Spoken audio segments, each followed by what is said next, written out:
नमस्कार, मैं हूं शरद द्विवेदी और हमारा आज का मुद्दा है 28 का बीजेपी प्लान मिशन मोड। हाँ, ऑन हो गया है बीजेपी का मिशन मोड और नेशनल प्रेसिडेंट के सिलेक्शन के साथ जो सिर्फ 45 साल के हैं, सरल इतने हैं कि मध्य प्रदेश और छत्तीसगढ़ के बीजेपी के हर कार्यकर्ता के सोशल मीडिया अकाउंट पर उनके फ़ोटो हैं और आप और हम भी दिल्ली चाहें तो वो इतने सरल हैं कि आपसे फ़ोटो खिंचवाने के लिए तुरंत तैयार हो जाए। आप अगर उनसे मिल पाते हैं और रिक्वेस्ट करते हैं। बीजेपी सोचती है, भविष्य में झांकती है।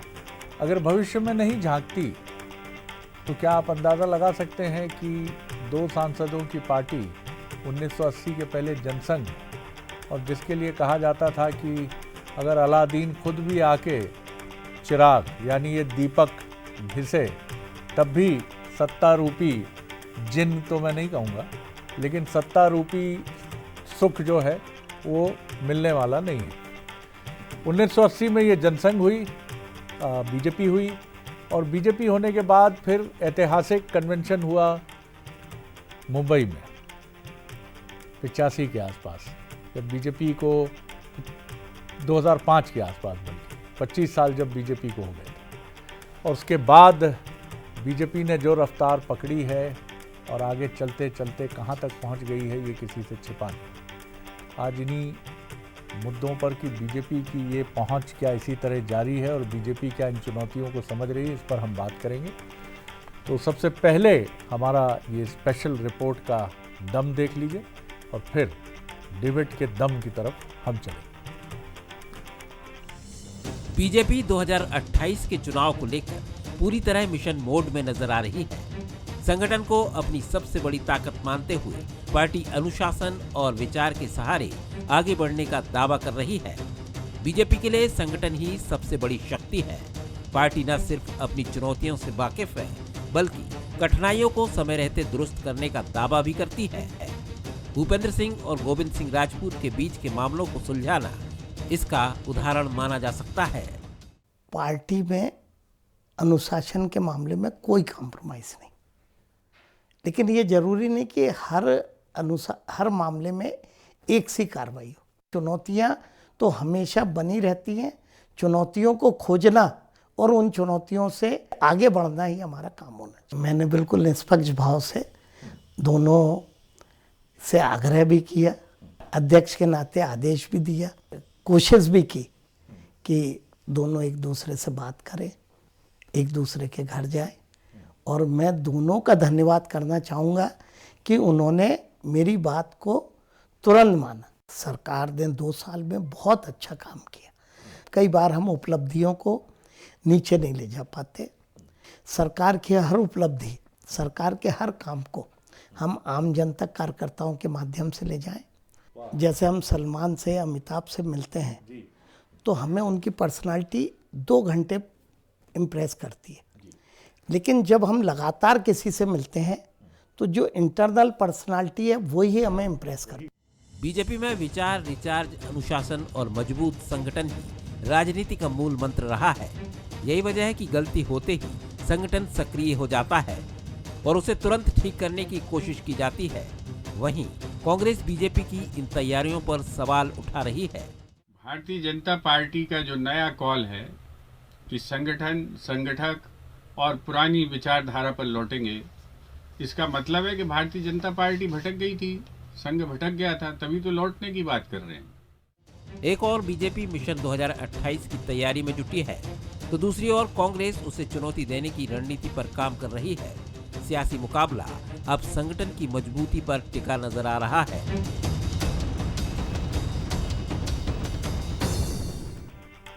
हमारे सवाल देख लीजिए। क्या संगठन के दम पर बीजेपी 2028 की बाजी फिर से जीत पाएगी?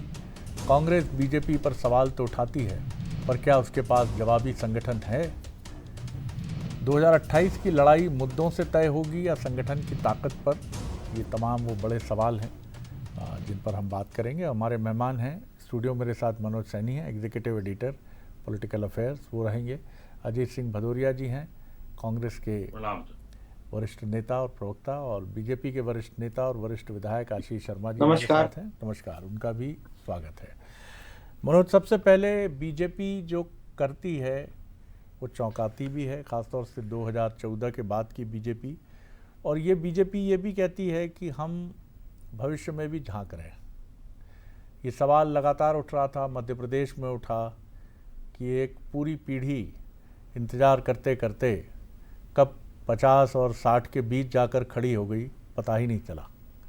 ऐसा दूसरे राज्यों में भी हो सकता है, लेकिन अब बीजेपी तेज़ी से उस क्षतिपूर्ति को भरने की तरफ आगे बढ़ रही है और संगठन इसमें सबसे अहम कड़ी है। आज आए हैं नितिन नवीन, तो बहुत उम्मीदें हैं। जितने भी नेता हैं 40 से ऊपर के, वो सब सोच रहे हैं कि वो भी हो सकते हैं।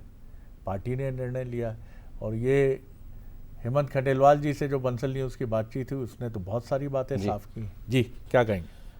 देखिए, नितिन नवीन के आने से नवीनता तो आ गई है भारतीय जनता पार्टी में, और नवीनता की शुरुआत तो बहुत पहले शरद जी हो गई जब मध्य प्रदेश की जिम्मेदारी बी.डी. शर्मा को दी गई प्रदेश अध्यक्ष के बतौर, और फिर उसके बाद मुख्यमंत्री की जिम्मेदारी डॉक्टर मोहन यादव को मिली। तो ये वो सब चीज़ें थी, राजस्थान में भजन लाल को मुख्यमंत्री बनाया, हमने ऐसे तमाम सारी चीज़ें देखी। तो उससे तो लग रहा था कि पीढ़ी परिवर्तन, जिसको लेकर हम पहले भी बात करते रहे, तो संगठन बहुत महत्वपूर्ण है बीजेपी के लिए। और आप देखिए, एक तरफ पीढ़ी परिवर्तन की बात भी हो रही है, दूसरी तरफ आज ही अरुण सिंह जी पहुंचे थे, जिनकी प्रेस कॉन्फ्रेंस भी हुई, तो उन्होंने बात की अटल बिहारी वाजपेयी की, यानी जो विरासत है उसको भी संजोना, क्योंकि विरासत से बहुत कुछ मिला भारतीय जनता पार्टी को। ये वो लोग थे जो 2 से लेकर आगे तक गए, जिसकी आप अभी चर्चा कर रहे थे। तो बीजेपी निश्चित रूप से विचारवान और विचार के साथ रिचार्ज करती कार्यकर्ताओं को, और ये रिचार्ज होने का शायद नवीन जी उसका बेहतर उदाहरण है। मध्य प्रदेश के ऐसे बहुत सारे उदाहरण हैं, लेकिन आने वाले दिनों में इसकी तैयारी की बहुत ज़रूरत भी थी, क्योंकि कुछ चीज़ें ऐसी थी जो कहीं चिंता में डाल रही थी बीजेपी को। तो मुझे लगता हेमंत खंडेलवाल उसी तरह से आए हैं, उनके पिता को उन्होंने देखा है, बीजेपी को आगे देखा है, तमाम तरह की चीज़ें उन्होंने देखी है। पर आने वाले समय में इन सब चीज़ों की ज़रूरत थी। जिस मोड पर बीजेपी जा रही है वो 28 का मोड है, वो उससे आगे 29 का मोड है। बिल्कुल। और सबसे महत्वपूर्ण बात यह है कि बीजेपी अब आशीष शर्मा जी की पीढ़ी और आशीष शर्मा जी की तरह जो सैकड़ों कार्यकर्ता हैं, उनकी तरफ एक उम्मीद की मशाल के साथ मुड़ गई है कि हाँ, आशीष जी, हो सकता है अगले किसी महत्वपूर्ण दायित्व की तरफ हम आपकी तरफ देखें। दरअसल उम्मीद की इस लौ को जगाना बहुत ज़रूरी है। अजीत सिंह जी से भी मैं समझना चाहूँगा कि क्या उम्मीद की ये लौ, ये मशाल उनके पास भी है कि वो भी अगले प्रदेश अध्यक्ष हो सकते हैं, वो भी अगले चीफ मिनिस्टर के चेहरे हो सकते हैं, या वो भी किसी महत्वपूर्ण दायित्व के साथ सामने आ सकते हैं? जी अजीत जी, ओवरऑल टिप्पणी, ये तो मैंने सिर्फ एक लाइटर वेन की बात कही। जी नहीं, आपकी शुभकामनाएं हैं, आशीर्वाद रहा तो निश्चित रूप से आगे वो दिन भी आएंगे। बहुत शुभकामनाएं। क्योंकि जब हमारे साथ के लोग नेता प्रतिपक्ष और प्रदेश अध्यक्ष बन सकते हैं, तो संभावनाएं सभी जगह सभी राजनीतिक दलों में रहती हैं। जी। और जहां तक बात है आदरणीय शरद जी की, भारतीय जनता पार्टी के संगठन को अभी जिस तरीके से विस्तृत रूप से बताया जा रहा है, मैं तो कहना चाहूंगा, मैं अपनी नजर से देखूंगा, जो मेरा अनुभव है पिछले 20-22 साल से भारतीय जनता पार्टी की जो सरकार है, सत्ता भले ही आ जाए, चुनाव भले ही जीत जाए, 2018 का हार गए, किस तरीके से लेके आए ये सबके सामने, दोबारा उन्होंने 2020 में सरकार को खरीदा। परंतु आदरणीय शरद जी, मैं भारतीय जनता पार्टी को मध्य प्रदेश कांग्रेस की तरफ से चुनौती देता हूं कि भारतीय जनता पार्टी सरकार को एक तरफ हटा के रख दे, सरकारी तंत्र को एक तरफ हटा के रख दे, और किसी भी जगह का स्थान चयन कर ले और 2 मैदानों पे कार्यक्रम कर ले कि कांग्रेस पार्टी एक कार्यक्रम करेगी, एक भारतीय जनता पार्टी कार्यक्रम करेगी। अपने आप समझ में आ जाएगा आज भारतीय जनता पार्टी का कार्यक्रम सिर्फ सरकारी तंत्र पे निर्भर होकर रह गया। आदरणीय शरद जी, जनपद सीओ, ERES, लाडली बहना और आंगनबाड़ी कार्यकर्ता बहना, ये सब मिलके भारतीय जनता पार्टी के संगठन की भीड़ इकट्ठी करते हैं, जिसका परिणाम ये है। आशीष जी बैठे हैं, इनकी अंतरात्मा जानती है, ये बड़े खुश होते हैं जब कैबिनेट की बैठक में कैलाश विजयवर्गीय जी और प्रहलाद पटेल जी ये प्रश्न उठाते हैं कि GST कम क्यों हो रहा है, कहां चोरी हो रही है GST की। तो आशीष शर्मा जी जैसे जनप्रतिनिधि प्रसन्न होते हैं कि हमें ये जो हमारी सुनवाई नहीं हो रही इस मोहन सरकार में, ये सवाल जायज है। आज भारतीय जनता पार्टी का कार्यकर्ता आदरणीय शरद जी बहुत अंदर से विक्षोभ में है। आप कितना भी हेमंत खंडेलवाल जी आत्ममुग्ध हो लें, या मोहन यादव जी आत्मोद्दोल है, आप मुझे बताइए ना, अनेक जिलों की कार्यकारिणी नहीं बन पाई। आदरणीय शरद जी, भारतीय जनता पार्टी की ये स्थिति है। आपने राष्ट्रीय अध्यक्ष बनाया 1-1.5 साल के इंतजार के बाद, वो भी कार्यकारी फुल फ्लैश अध्यक्ष नहीं दे पाए। ये तो ये काय का संगठन, काय की भारतीय जनता पार्टी, ये सरकार को सिर्फ हस्तांतरित करने का तरीका सीख चुके हैं, किस तरीके से संवैधानिक संस्थाओं को अपने चंगुल में लेके सत्ता की मलाई को खाया जाए, उसके अलावा भारतीय जनता पार्टी का चलिए कोई संगठन जवाब लेता हूँ, मैं जवाब लेता हूँ। आशीष जी, सुनी बात आपने, सारी बातें कागजी और मौसम गुलाबी सिर्फ फाइलों में है।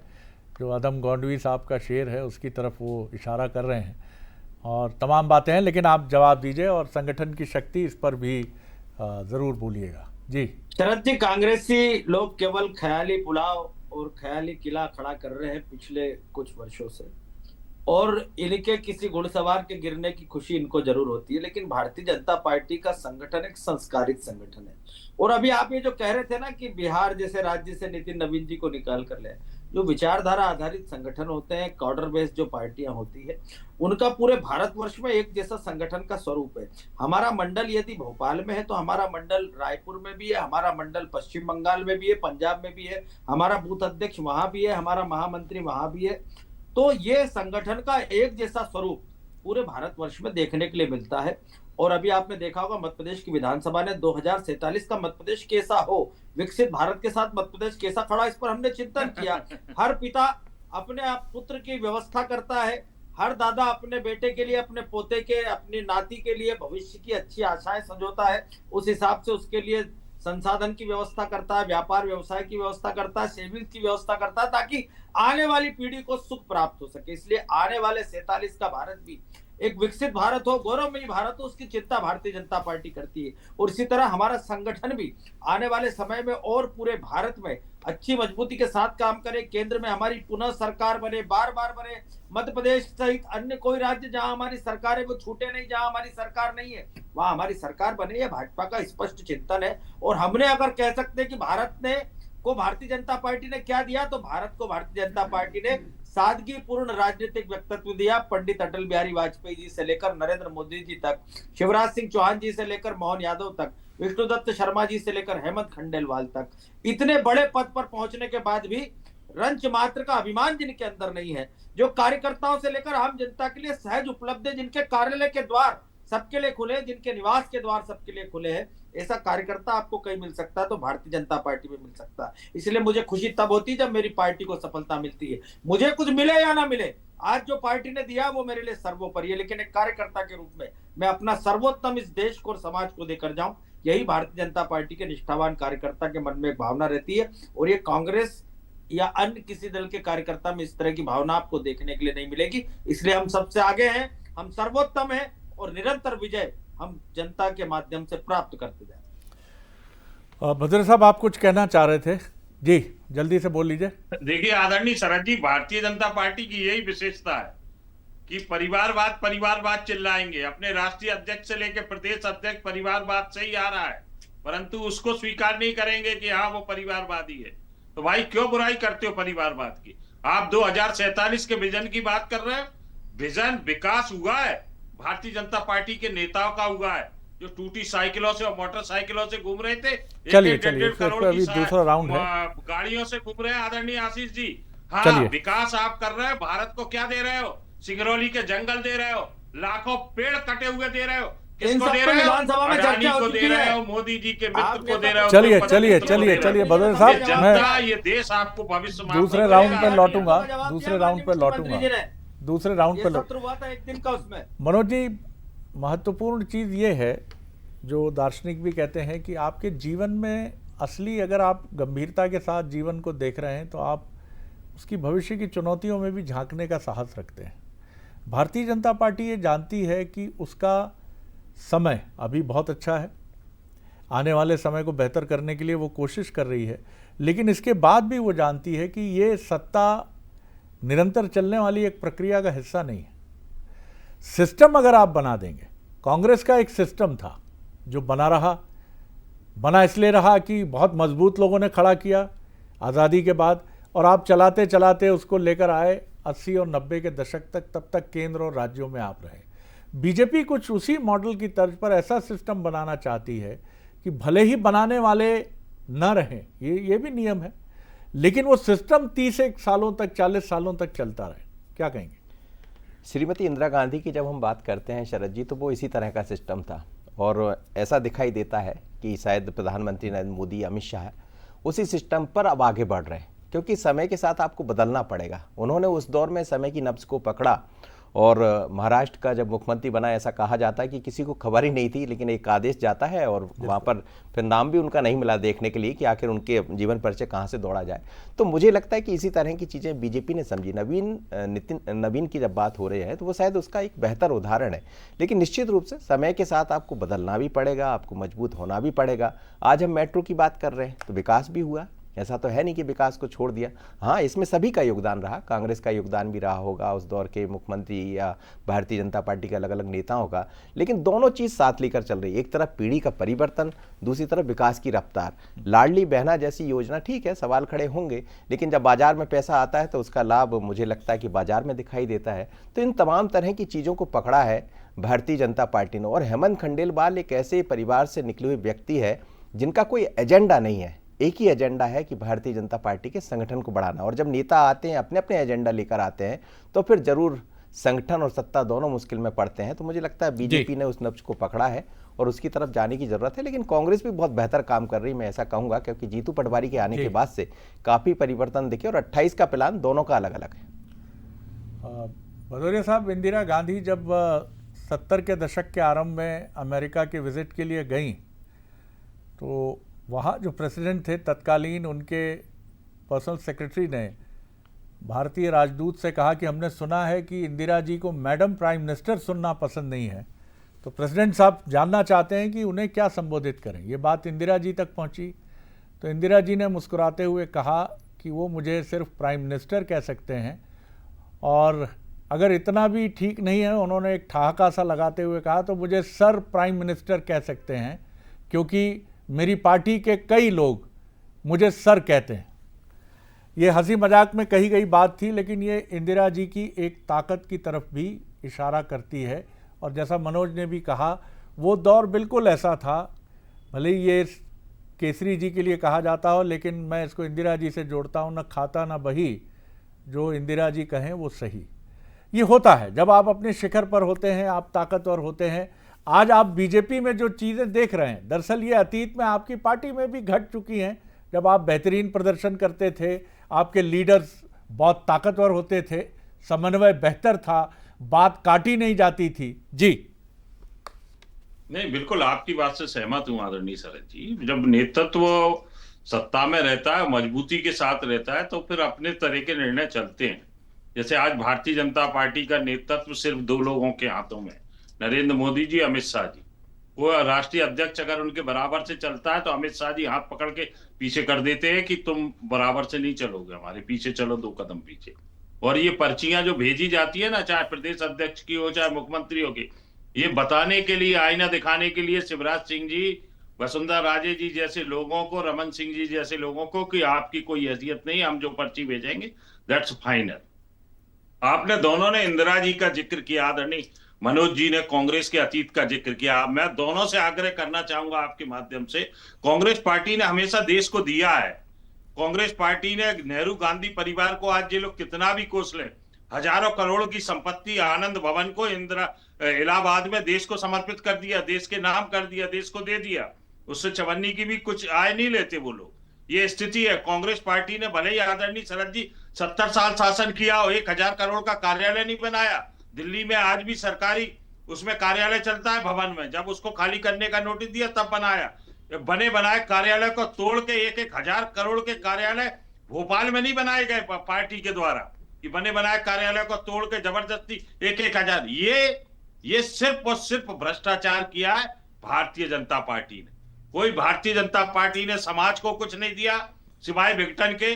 किया सिर्फ और सिर्फ खुद के लिए किया। आप मुझे बताइए क्या औचित्य 1000 करोड़ का कार्यालय प्रदेश भारतीय जनता पार्टी को भोपाल में पुनः बनाने का तोड़ के? किसकी कमाई है? जनता की, हमारी, आपकी कमाई है। भारतीय जनता पार्टी ने अगर कहीं से पैसा उगाया है तो वो गर्दन दबा के उगाया है, और वो जनता का पैसा है। ये सिर्फ और सिर्फ सत्ता का दुरुपयोग करके आर्थिक रूप से सक्षमता भारतीय जनता पार्टी का उद्देश्य है। जी देखिए, ये सवाल जो आपने किया ये हमने भारतीय जनता पार्टी के एक लीडर से पूछा था, सीनियर लीडर से, जो संगठन से भी जुड़े रहे हैं। उन्होंने जो दलील दी उससे सहमत असहमत हुआ जा सकता है। उनका कहना था कि शरद जी, पूरे देश से जो नेता आते हैं भोपाल अलग अलग कार्यक्रमों के लिए, उन सब के रुकने की व्यवस्था यहाँ होगी। और इनमें से कई लीडर ऐसे होते हैं जो जिन्हें लिफ्ट की ज़रूरत होती है, किसी को कोई हेल्थ का एलिमेंट है, वो नहीं चढ़ सकता, इसीलिए अब तक हम होटल्स की तरफ जाते थे। और भोपाल में भी जो होटल्स हैं, बिल्कुल मैंने कहा सहमति आपका अधिकार है, हथियार है, आपका ही नहीं हमारा भी। उन्होंने कहा 17-17 हज़ार के कमरे रहते हैं कई बार, ये चीज़ें चुभती हैं। और दूसरा उन्होंने कहा, सुन लीजिए बात पूरी, कि तकनीक की दृष्टि से हम एक सक्षम वॉर रूम बनाना चाहते हैं जहां एक साथ कम से कम 1.5 लाख लोगों को एड्रेस किया जा सके। हम चुनावी रणनीति बना रहे हैं। निश्चित तौर पर अगर आपके पास ताकत आती है तो उस ताकत को या तो आप बहा दीजिए, जैसा हमने देखा है कि आप नए नए रईस हैं तो ये आपके मिजाज से मालूम पड़ जाता है। बोल लीजिए जल्दी से, फिर मैं आशीष जी की तरफ आता हूं। यही बात आ गई ना कि नए नए रईस हैं।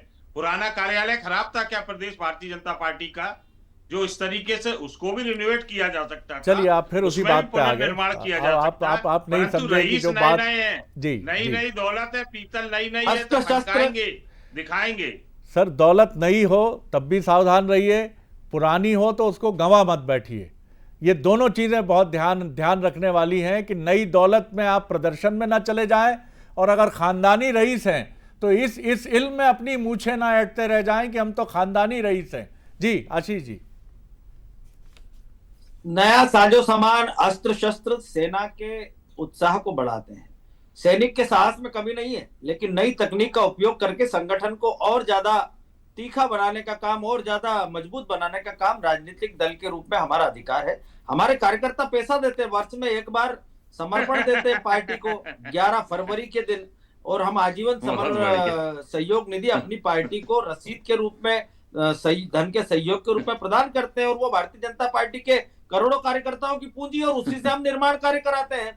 अगर हम अच्छा बड़ा कार्यालय बना रहे हैं जहां पर हमारे कार्यकर्ता आकर बैठ सके, हम अपनी बैठकें कर सके, तो कांग्रेस को आपत्ति नहीं होगी। बता दीजिए आशीष जी, आपकी जो नेता है, आपका जो गांधी परिवार है, उनका नाम भारत के अमीर रईस परिवारों में होता है, तो उनको भी देना चाहिए अपनी पार्टी को, या आप कार्यकर्ताओं ने देके कलेक्शन करके अपना कार्यालय बनाना चाहिए। जमीन तो कई सारे जिलों में आपके पास है, कई सारे राज्यों में आपके पास है, आप क्यों नहीं बनाते इतना बड़ा कार्यालय? क्योंकि आप में के कार्यकर्ता में देने का भाव नहीं है, लेने का ही भाव है आपके कार्यकर्ताओं में। हमारे कार्यकर्ताओं में तन समर्पित, मन समर्पित और ये जीवन समर्पित, मातृभूमि बता तुझको और क्या अर्पण करूं, ये हमारे कार्यकर्ता का भाव है। इसलिए हम आगे बढ़ रहे हैं, अच्छे कार्यालय बना रहे हैं, हमारी पार्टी का संगठन अच्छी मजबूती के साथ चल रहा है। आपके कार्यकर्ताओं में ये भावना नहीं है, इसलिए वो कार्यालय नहीं बना पा रहे, उसलिए संसाधन नहीं जुटा पा रहे। चलिए अब वक्त नहीं है मेरे पास जी, लेकिन आशीष जी मैं तो कहूंगा बड़ा कार्यालय है, बड़ा मन है, तो एक फ्लोर दे दीजिए कांग्रेस का भी, ये भी एक नई मिसाल बने। कांग्रेस को नहीं चाहिए आदरणीय शरद जी,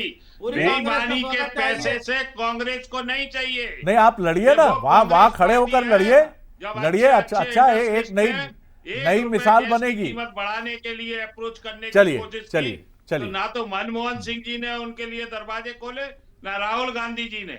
ये स्वागत है आपका, पब्लिक डोमेन में है ये बात है। कांग्रेस पार्टी को बेईमानी की चवन्नी नहीं चाहिए। भदौरिया साहब अच्छा है केस लगवा लें, मेहनत करिए, कोर्ट खारिज खूब मेहनत करिए, और मेहनत कर रही है कांग्रेस, अपनी टक्कर देने की तैयारी कर रही है। और अच्छी बात है कि मध्य प्रदेश में कांग्रेस और बीजेपी परंपरागत जो प्रतिद्वंद्वी हैं, दोनों अपनी शक्ति को पूरे 5 साल बिल्कुल मांझते हैं, तराशते हैं और खड़ा करते हैं।